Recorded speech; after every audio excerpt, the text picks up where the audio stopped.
Hello and welcome to another episode of Marketing Speak. I'm your host, Stefan Spencer, and today we have with us Rich Schefren.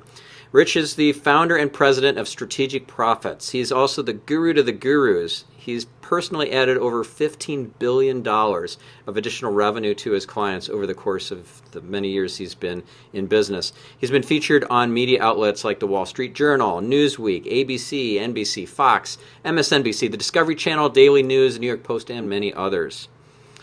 Rich, it's so great to have you on the show. So what are some of these strategies, as a high performance kind of strategic coach for these kind of online marketers and business kind of leaders? What are the things that you're teaching them that kind of transforms them? Everybody presents a different scenario, but I guess one of the common themes you could say of a lot of my work that I think is somewhat different than a lot of other things out there. So we could kind of say, I don't know that I would credit this as being the thing, but I would say that it's a lot is derivative of this, and that is that I think that most entrepreneurs. So we're just talking about business growth and that for a second, and then we can get into marketing. But when it comes to business growth and running a business, I think most entrepreneurs make the mistake of designing a business that's for their ideal self, if that's a way to describe it, as opposed to who they really are. And what I mean by that is that instead of kind of owning up to whatever flaws they have, ways of operating they have, what have you, and then designing a business that can be successful even with that being the case, pretending that doesn't exist, and then building a business that is much more difficult, I would say, to be successful. And so to give you a couple examples just from my own life, but I would say that it applies to any entrepreneur just in their areas. I tend to be a perfectionist and a procrastinator at the same time, which are less than ideal. And what that means is that for me to finish a course working in isolation is very, very challenging, if not close to impossible. And so I wrote my reports to pre-market a course that I would teach that then I would be on the line to teach. And all my courses were developed that way because I wasn't going to put overcoming procrastination and perfectionism before my business success. And had I built a business where I needed to be different, that would have been the case. Or, I'm not that money motivated either. And so I always had aggressive profit sharing in my business so that the team was very money motivated and was focusing on the bottom line and driving the business towards profitability each month. But it could be, anything really. And the bigger point is that for whatever reason, most entrepreneurs don't get to the realization as soon as they probably should, that because of the risk they take, they get to make the rules of the game. And the rules of the game can be anything. And some of the most important rules are, how do we define success and how are we to achieve success? And those should be based on who the entrepreneur is themselves and what they bring to the table and what they don't bring to the table. So I would say that is a kind of point of difference, I guess, I would say, for me and a lot of people out there. So what would be something that you would recommend our listeners apply to get some immediate results in terms of their performance and the outcomes thereafter? Well, I guess it all depends. What I would say is that along those lines, that how can they make the ideal action that they need to take become the path of least resistance? So let's assume that we're going to be lazy at certain times and therefore we are going to take the path of least resistance. How do we make taking the right action the path of least resistance? What do we add to the temptations out there that would make them more troubling to do and or time consuming, and what can we do on the positive side that would make whatever action needs to be taken as easy and as simple to jump into. So, that would be one way I would look at it. And then I guess another way to look at it would be also to really, if you want to give me any kind of hypothetical, I certainly would be glad to be more specific. I'm not sure. Yeah. Okay. So one of the things I suffer from is shiny object syndrome. I love having lots of projects on the go and working on umpteen number of different things at once, and that lack of focus causes me to not get major initiatives done that I say are important to me, but in the larger scheme of things, apparently they're not, because they keep kind of dragging on. Like I'm working on a self-help book, for example. Right. Has nothing to do with SEO. Right. So it's not like I'm hitting a hard deadline. I don't have a publisher at this point. Right. So it's not urgent in the larger scheme of things. It is important to me, and I think to the world. I think I will make some impact through this book and through the epiphanies that I found through my exploration. I had a spiritual awakening in India and all this, and I want to share all this and how it can apply it to people. But it's been years that I've still not finished the book. So clearly it's not. So, it's something I'm procrastinating or I'm not prioritizing as a number one thing. And I'm actually reading the book, The One Thing, and I'm realizing, boy, I'm doing the exact opposite of that. So I mean, in this particular case, is the writing of the book a shiny object, or is it not? When it related to the SEO, generally, so I'm not sure. Are you asking me what would be the best approach to get it done, or is it? Well, let's take this as an example. And so you're saying, well, take the distractions and the stuff that is not going to move you forward, and make that harder to do and more painful to do. I'm guessing things like Facebook and so forth should be deleted from your phone, that sort of stuff.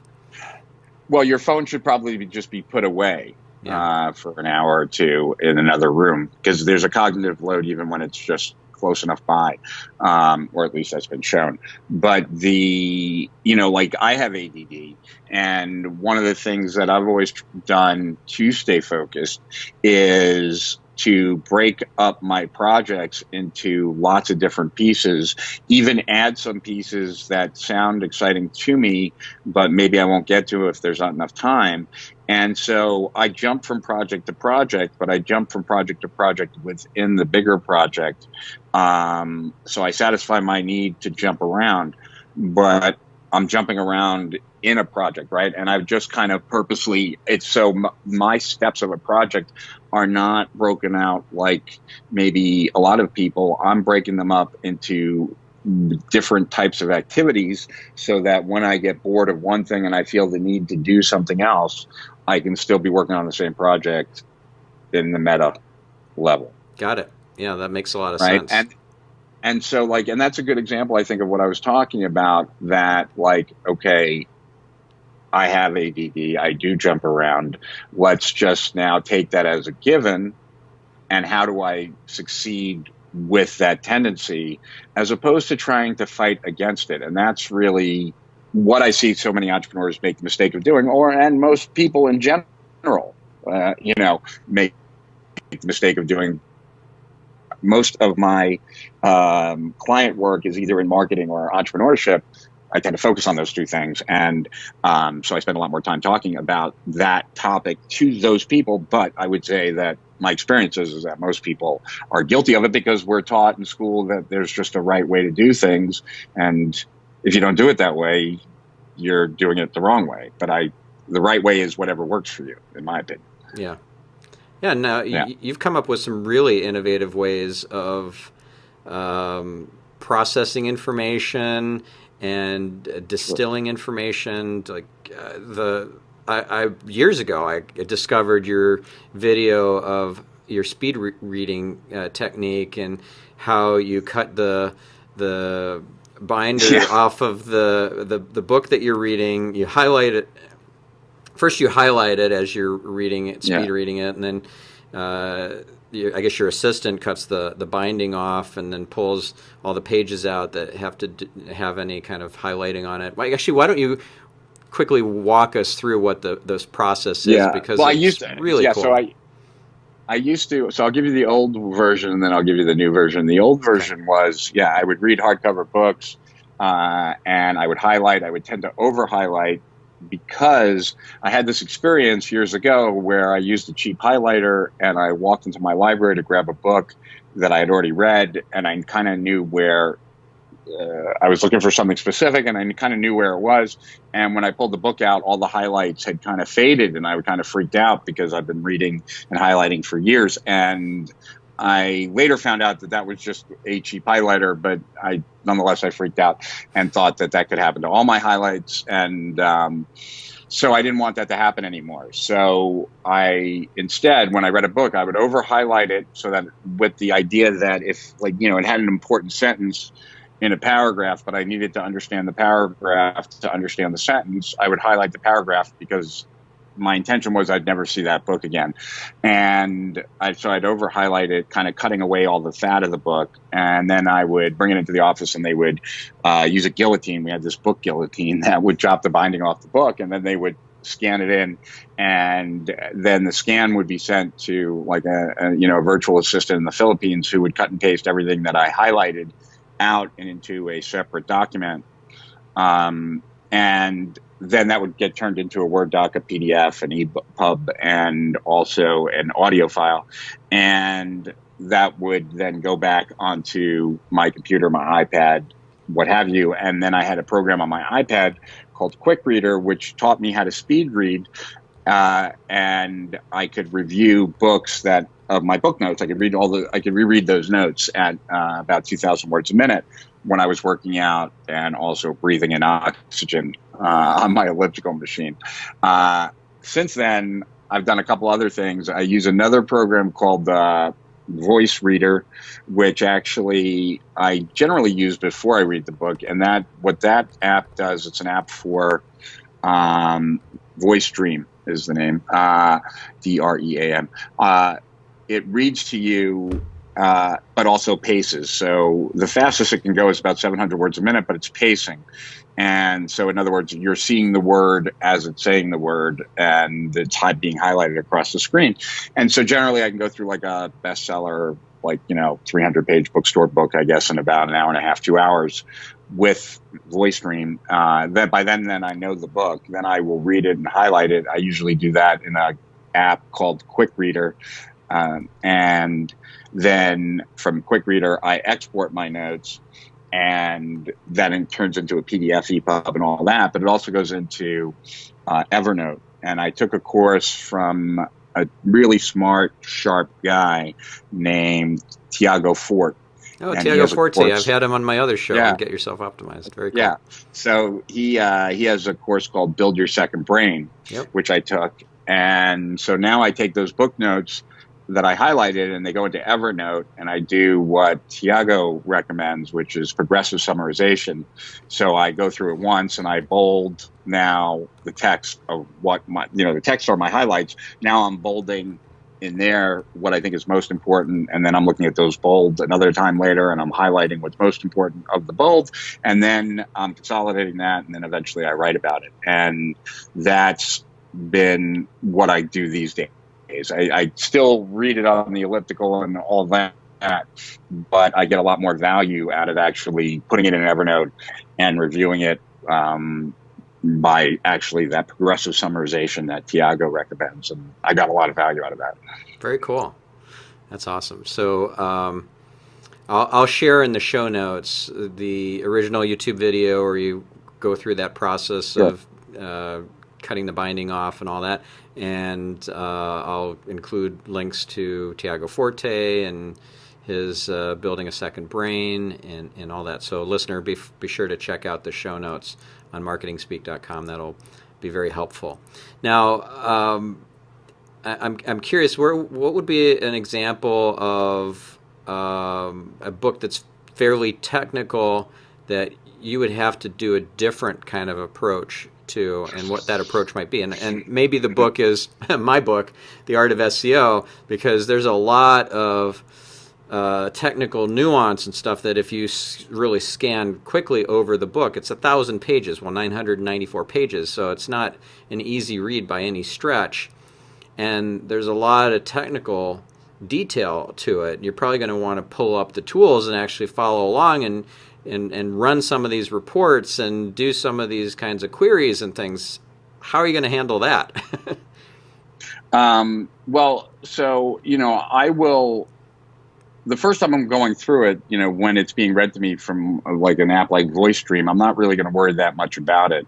What I'm going to try and do is really just get a full understanding of the book. And now some books don't make it past that. If there's no reason for me to store any of the knowledge that book has, then I might just end right there, or I might still actually read it, but I'm not going to highlight it. I was thinking about this the other day because I don't know, we were in the car, me and a few friends, and something came up, and I was recommending a book that I got a lot of enjoyment out of, but it wasn't like a business book or a marketing book or anything like that. And the only thing I did was go through VoiceStream on that, and that was a book about a therapist who was going through a crisis and going to therapy at the same time. And the book was called Maybe You Should Talk to Somebody, and it was just a really great story, true story, but of what it's like to be a therapist and to be on the other side of the couch and stuff like that.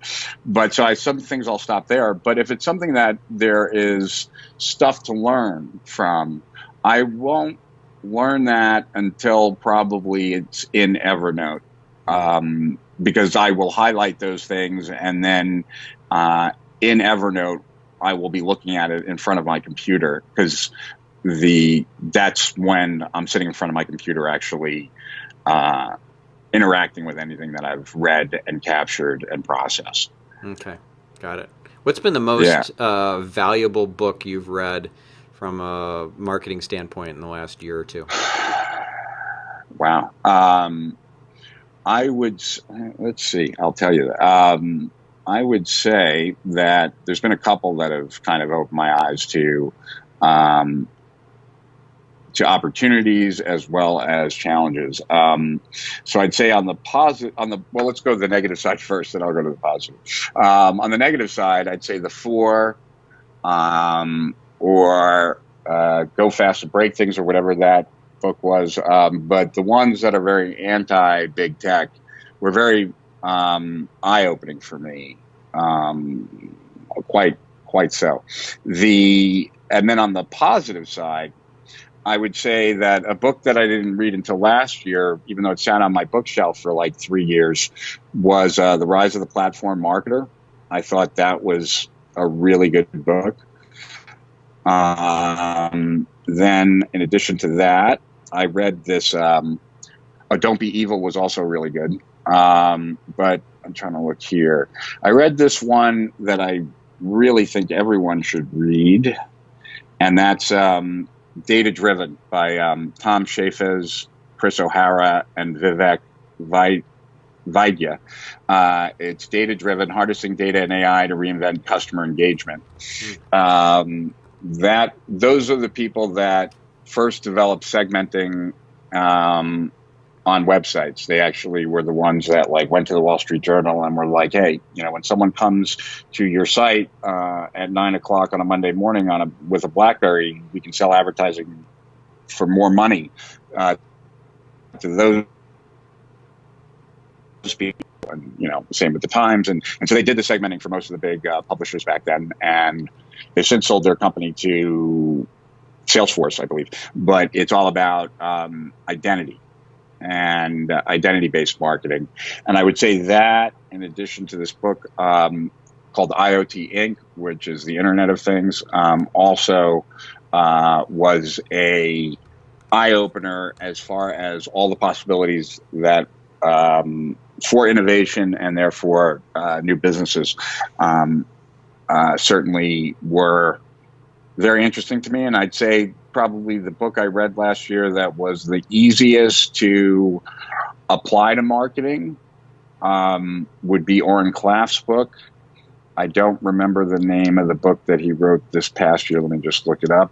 But that was very, very good. And since a lot of my marketing deals with changing people's beliefs, I found that, I'm coming at it from, Flip the Script. That was the name of that one. And I just heard him speak last week at a metal event here in LA. Yeah, he's awesome. Yeah, so he's a great speaker. He swears like a truck driver, but yeah, it's fun.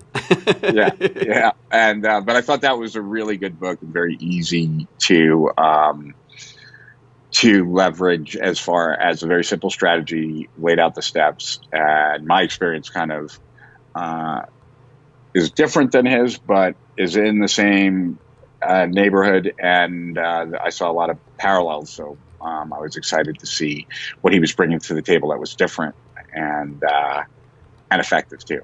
Yeah, he's got a really great process. He's got this thing called the flash roll. So yes, really, really good stuff. So definitely, listeners, go check out that book. Well, all these books sound fabulous. Now, are there any particular masterminds that you highly recommend as well? Like, I was just at Abundance 360, and we were definitely talking about Internet of Things and AI, and how there are apparently going to be two kinds of businesses at the end of this decade. I forget who is attributed to this quote, but the two kind of businesses are those who are using AI in their business and those who are out of business.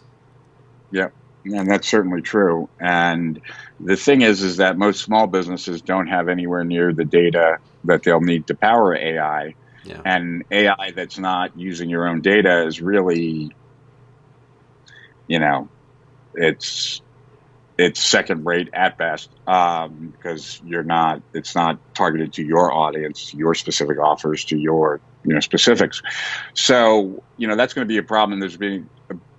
There will be a big comeuppance with that. Most small businesses don't capture enough of their data, and they've even outsourced a lot of that data to the big tech platforms. And if they ever lose their account, they lose all that data. So there's a lot of challenges with that, because I would say that I agree with what your statement is, and the overwhelming majority of small businesses couldn't be further away from being able to leverage AI if they tried. Mm-hmm. Yeah, which is a real missed opportunity and very dangerous for their long-term livelihood. But what are you doing in the realm of AI, or just like software as a service, or anything that is innovative for your marketing? Because you're at the top of your field with regards to marketing. Right. So, let's hear about some of those. I spent a lot of time looking at identity graphs, which are basically a graph that has everyone in the U.S. as a row, and then every column is a piece of data about that person, whether it's cookies on their browsers, or device IDs, or email addresses, or physical address, or phone numbers, or et cetera. And now I don't know what is going to happen to that industry, but with Google's announcement about Chrome and getting rid of cookies, and the reason why Facebook, Google, and Amazon and those companies don't really care is because they have their own identity graphs and a platform that people log into for every single device. So they already know who everyone is, and they want to keep that data to themselves in this new age of AI. So there's not a lot of technology that I'd say I felt very bullish on identity-based marketing, because that's how you do omni-channel, like what LiveRamp is doing. And it seems as if there's going to be,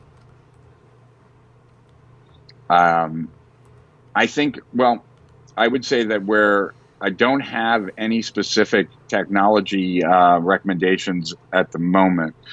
And I would say the reason why is because I see that there's really not a lot of innovation, and I'm highly concerned about big tech. And I think that until something's done about big tech, the prospects for small business are not great. So when you're saying big tech, you're saying that Facebook and Google and so forth are we're overly reliant on them, and they're calling the shots, and we don't have we're not holding the data. We're not the ones utilizing the power of that data. It's our robot overlords, or soon to be. Yeah, it certainly seems to be moving in that direction. You know, the cost per acquisition has only gone up. It goes up every year. It's gone up in years of recession, and it will continue to go up. There's no reason to think that it's going to go down. The ability to get organic traffic consistently gets taken away by these big tech platforms. I mean, you know, we were talking before we got started today about, you know, Google and how, you know, the inherent agreement about a search engine was we're going to crawl the whole internet. We're going to put, you know, take that content, make listings, and then people will come to our site to then find your site. That was like what search engines were about. If you're going to just crawl everyone's stuff and then try and keep people on your site, then what's the benefit of having everyone's stuff for those people whose stuff you're scraping? And since Google is now sending less than 50% of the people that come to their site to external sites, that's something significant. But it isn't anything new. I mean, Facebook did this, like, you know, bait and switch, pull out the rug from brands years ago. They had everybody from McDonald's to Mercedes saying, like us on Facebook, sending all their customers to Facebook. And then one day Facebook is like, well, thank you for sending all your customers, but now if you want to talk to them, it's no longer going to be free. You're going to have to pay for that.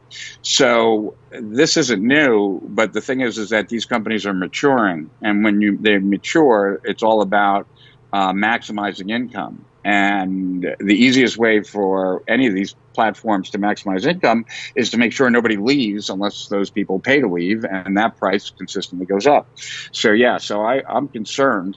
You know, Amazon Prime now has 95 million members of Amazon Prime. That's 2/3 of American households. That's more than will vote in the next election.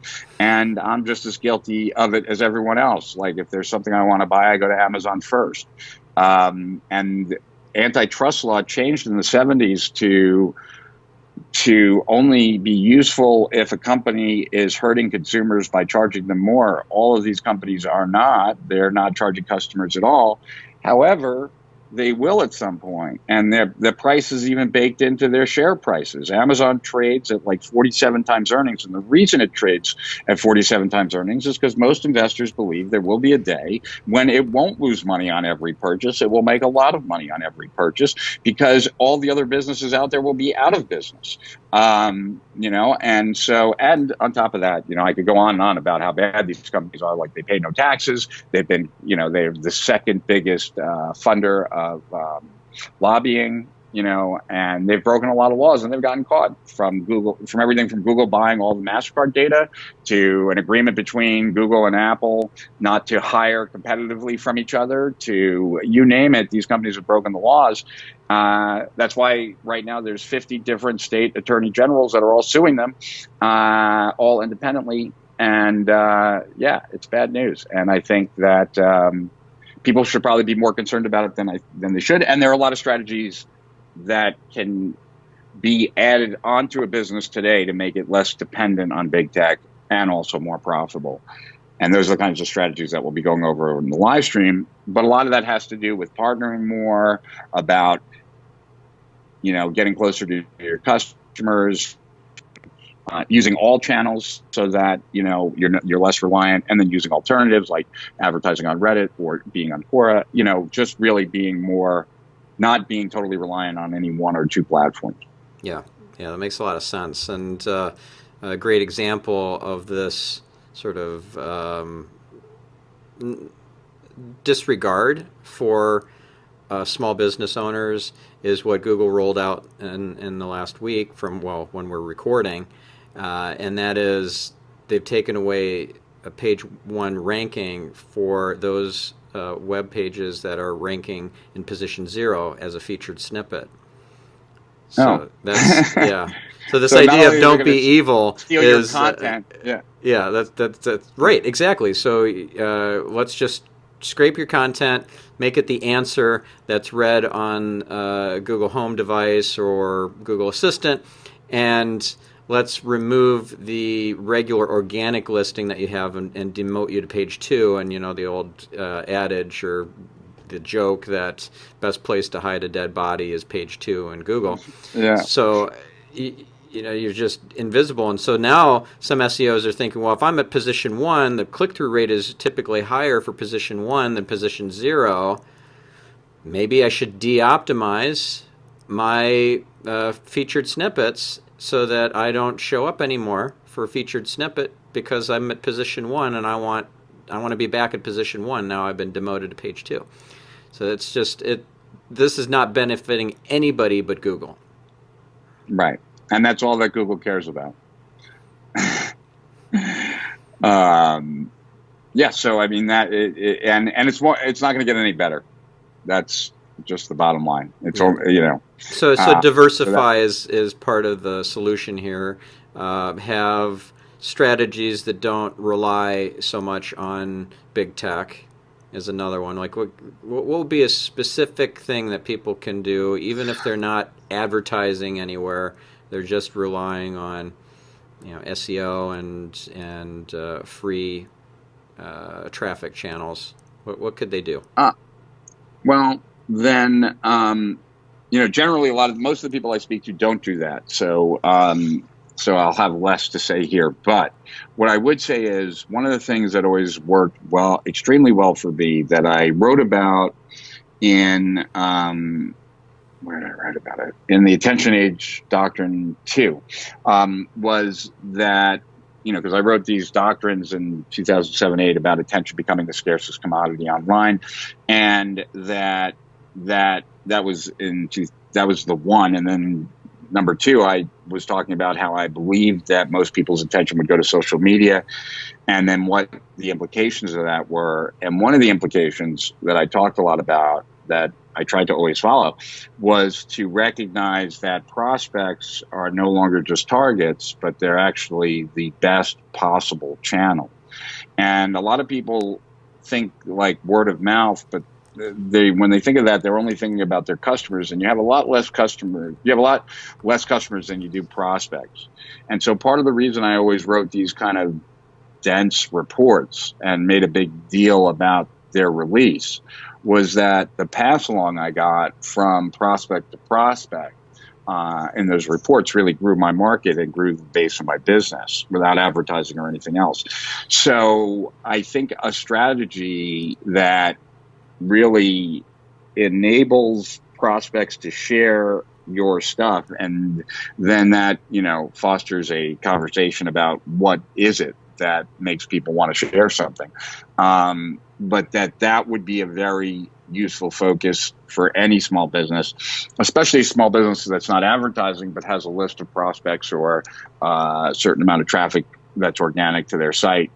They really should be looking at those people that are visiting and the prospects they have as a possible unit of contagion that can pick up their message and then infect the world with. And my experience, at least what I've always done, is tried to give people counterintuitive content that actually equated to some kind of social currency. And what I mean by that counterintuitive is advice that is not the norm. So advice that is unusual for the outcome, and then package when my reader shared it with someone else, it made them more interesting, intelligent, or knowledgeable about something important. And that's always worked extremely well for me. It's one of the reasons why a lot of my reports, I think, went viral.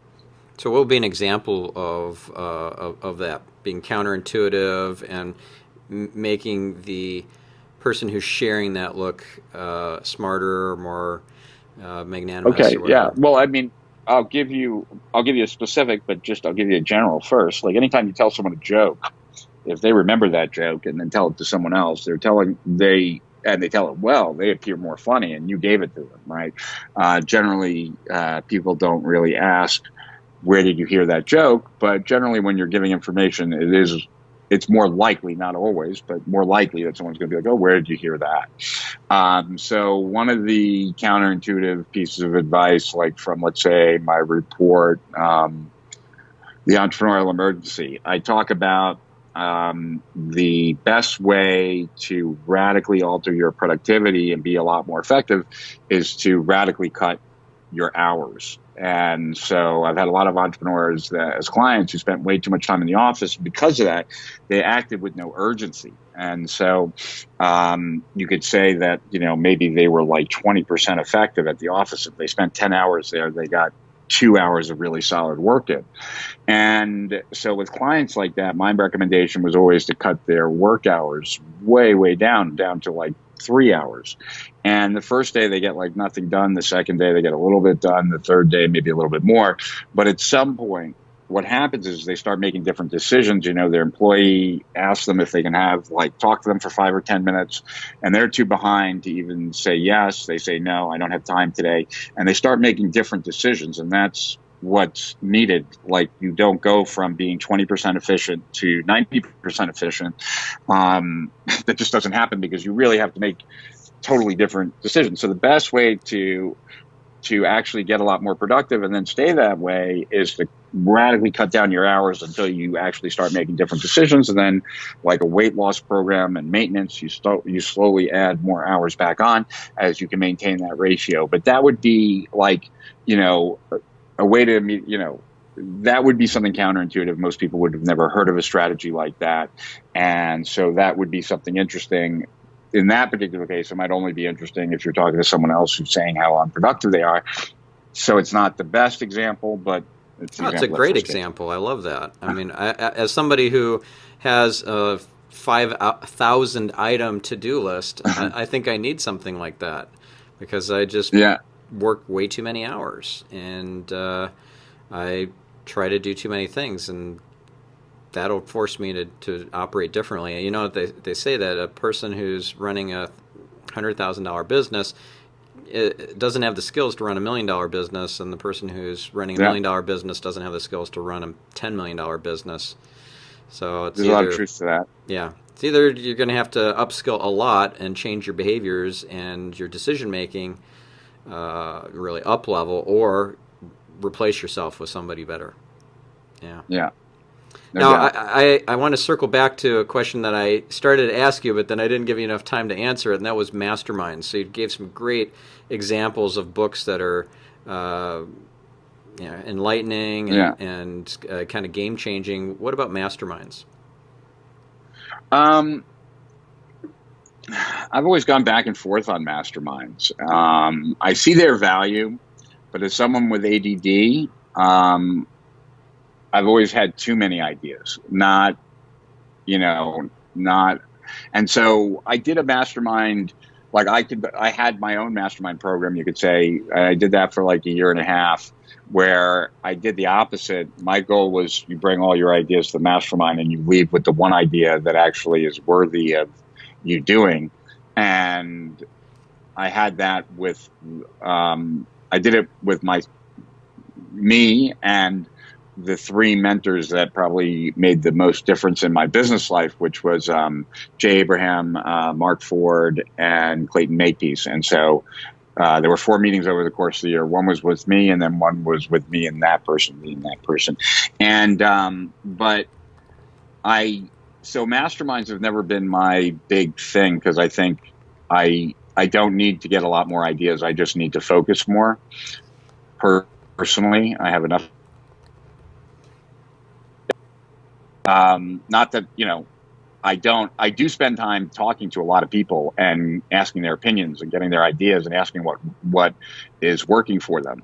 And I also really enjoy being around a lot of really sharp people. So I like all the component pieces of it. I just don't like it all focused into a few days, I guess. I like it more spread out. It's too much in one thing, but I'm a fan of it nonetheless. Just it hasn't been for me. I've gotten a lot more value out of one-on-one phone calls with a lot of my peers, asking their opinion on a campaign I'm doing, how they would make it better, those kinds of things, than ever a big group of people. Got it. Okay, so you mentioned Jay Abraham. I'm a big fan of Mm-hmm. him as well. I just saw him the other day, in fact. And he's been on the show 3 different times.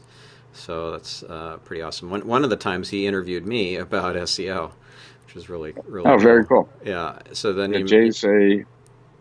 Go ahead. Go ahead. Oh, I was just going to say, yeah. I mean, I've known Jay for 20 years. I think I'm one of the longest standing business relationships he's had, and That's friendship.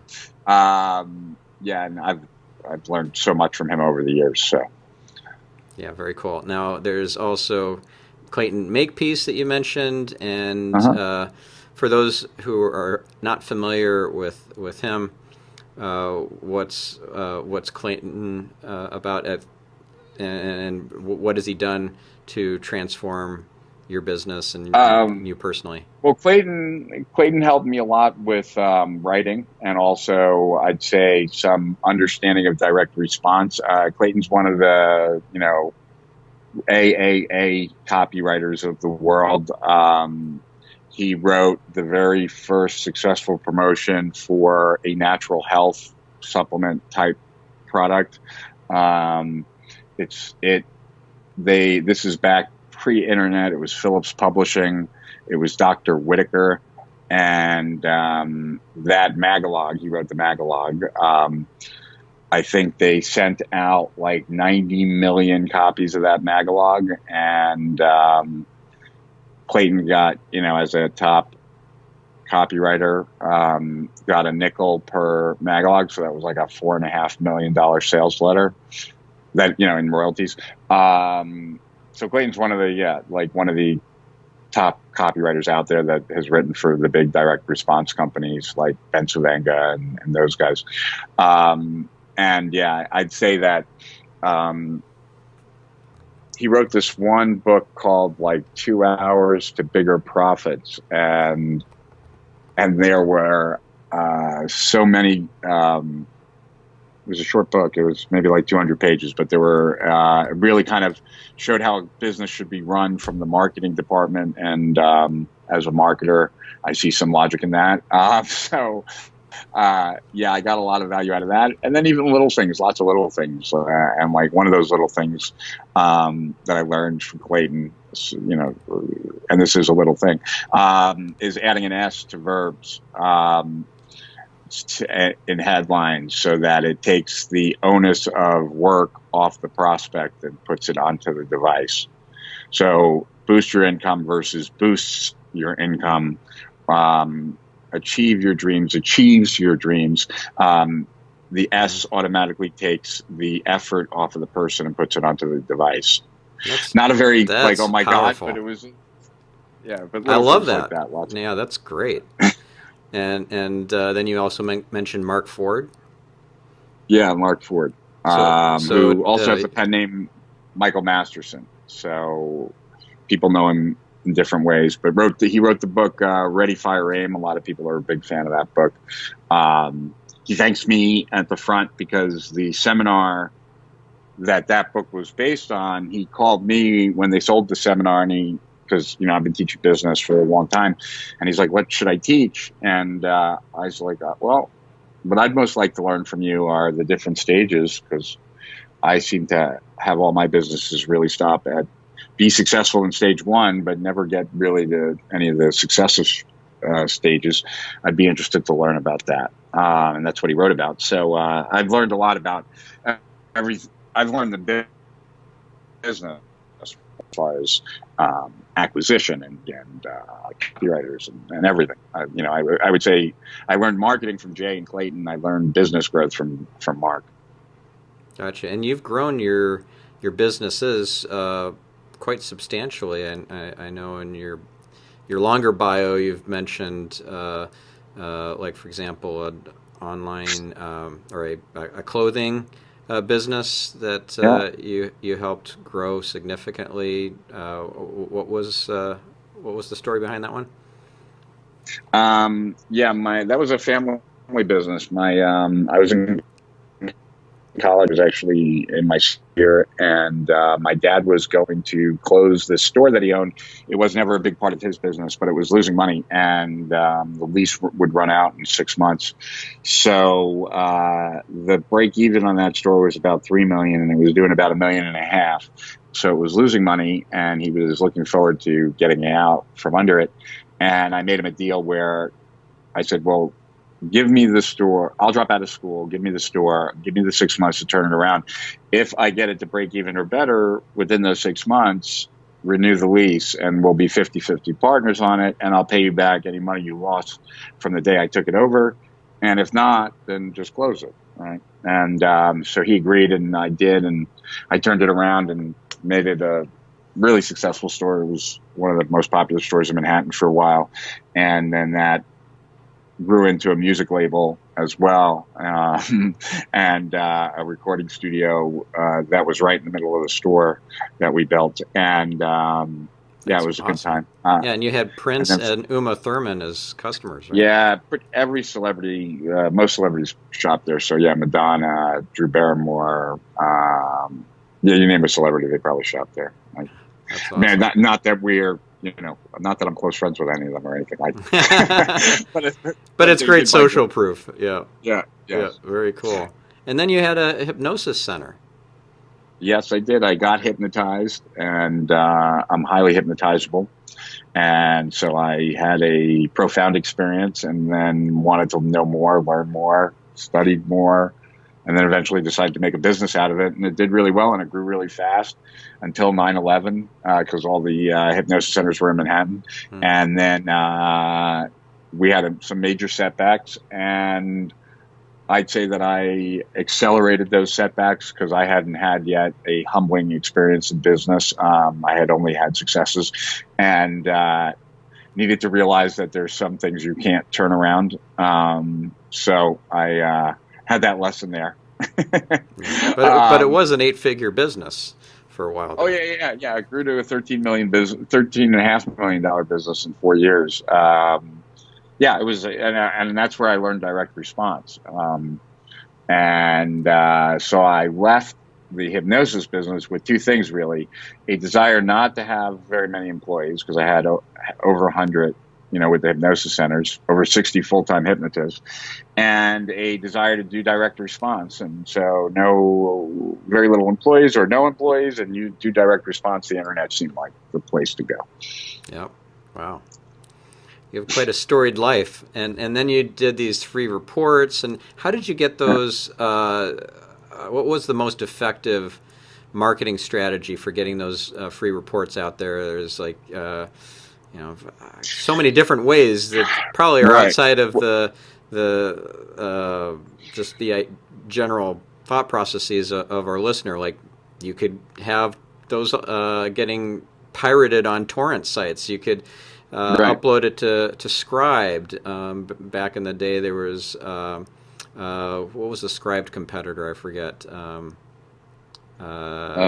Doc. Maybe talk. Something Doc. Yeah. anyways, they sold and then they closed down. But anyways, so Scribed is an example. Like, what was super effective for getting your free reports highly disseminated out there? I would say, actually, there certainly were some marketing tactics, but I would say the marketing tactics were a lot less important than the content. That at the end of the day, the first report I wrote, which is why I wrote all the other ones. The first report I wrote, I had just finished coaching a coaching group. I had this project with Agora that was coming up in 3 months. I had this 3-month window, and I was just hoping to get like 10 or 12 clients from this report. And I ended up getting a lot more than that, and the report went viral. But that first report had the least amount of promotion, and I think by 2008, we had already had over 1 million downloads, and by 2012, I think we had over 2 million. And I don't think we've counted ever since. And I don't think that wasn't a tactical thing. That was me talking about, when we're recording this, 2 weeks ago, there was a UFC fight between McGregor and Cowboy Cerrone. And Cowboy Cerrone is known not to thrive like in the high pressure fights. And because of that, they were interviewing him about what he goes through right before he gets in the cage. And he gave like a 30-minute interview about the anxiety he feels as it's getting closer, and how, like, when it's time to warm up, he feels like his hands are heavy and his legs are heavy, and he can't understand why they're heavy and moving so slow, and the fight's about to happen. And he went into all this detail that generally fighters don't go through in detail about. And then they flashed to the desk, and at the desk was one announcer and two former fighters, and they both were like, "Oh my God, I can't believe that he goes through that. I go through that too." And so did the other one, and they never shared that. And so I teach a lot of my clients this, like, especially when it comes to marketing stuff, that which is most personal is most general. And it's a famous quote that I don't know, whenever I've researched it, I've found it attributed to too many people, so I don't know who really said it, but who most of us walk around thinking the same thoughts as everyone else, and also do not share those thoughts because of what we think it says about us. And so a lot of my reports kind of target a lot of those kinds of thoughts and let people know that they're not alone, and in addition kind of see their situation a little bit differently. And I think that is part of it. And then I would say that what's kind of drives that, or what's behind that, is that, and I've always felt this way, and I just read something recently that kind of confirmed it to me, but that most people don't make enough time to do anything great. And, for me, I had a few specific pieces of content that made all the difference for me in my business and in my life and in my wealth. And each of those times I made some time, I spent quite a bit of time on those pieces, and I've never been one. It also is not who I am, so it's kind of convenient for me to say it. But I've never been one to want to like do something daily for the sake of doing it daily. And I think a lot of people feel that they need to, and they do mediocrity on a daily basis. And maybe if they would work on the same thing for some period of time, it would be a lot better and be worthy of standing out. At the end of the day, writing something that is worthy of sharing is not easy to do, but is really makes any sharing strategy work 100 times more effectively, because you've gotten over the first and most critical hump, which is, should I even be sharing this? Like, why am I sharing this? And so I would say that the strategies change from, tactically all the time, but I would say that more of my success came from what was inside the reports than any magical thing that I did outside the report. And we did tell a friend stuff and those kinds of things, and they did okay. But yeah, I would say that the bigger thing was the content. Yeah, and to summarize what really made that content profound and so valuable and made you so relatable was how personal you got, and how you focused on the reader's transformation rather than conveying information. Is that accurate? Sure. Yeah, I would say so. And also, just like, my goal was to give people an epiphany about their situation, and to try and sell them on a perspective that I had, and that they did not have. And to see, and if they saw things the way I saw them, then they would also see why I built the products I built, and because they were not the products that they were looking for, and that seemed to work well. Yeah, awesome. Yeah. So if those reports are, if you can Sure. the links to some of those, then I'll include those in the show notes. Sure. Yeah, yeah, definitely. And I would say that yeah, are there any that are, I would say they're all still relevant. Obviously for different reasons than maybe when I wrote them, but there were 7 or 8 of them in total. Okay, awesome. Well, I'll look forward to getting those from you so I can include those in the show notes. So if there was one parting a bit of wisdom that you'd want to share with our listener and something that you haven't already addressed, what would that be? Oh, well, actually, I have something, and it's actually an answer to your question, and it also is very self-serving. So Perfect. Hopefully that's okay. Business online increasingly gets more difficult. That one of the things that every business and entrepreneur and marketer should really not be an island, and should look to partner with others in as many different ways as possible. Like, if you can't get over the hump when it comes to lead gen as far as the cost, maybe you can partner with another business and split the cost. If customer value is not high enough for acquisition, maybe you can, figure out some promotion strategies on the backside to get your customer value up. But that one of the things that, it's insane that all of us are spending a lot of money with these big tech platforms as opposed to maybe spending a little less with the platforms and then transferring the assets that we're paying for from those big tech platforms to other businesses to help subsidize our costs as well as improve our profits and help other businesses as well. So I would say think about partnering more would be the big takeaway.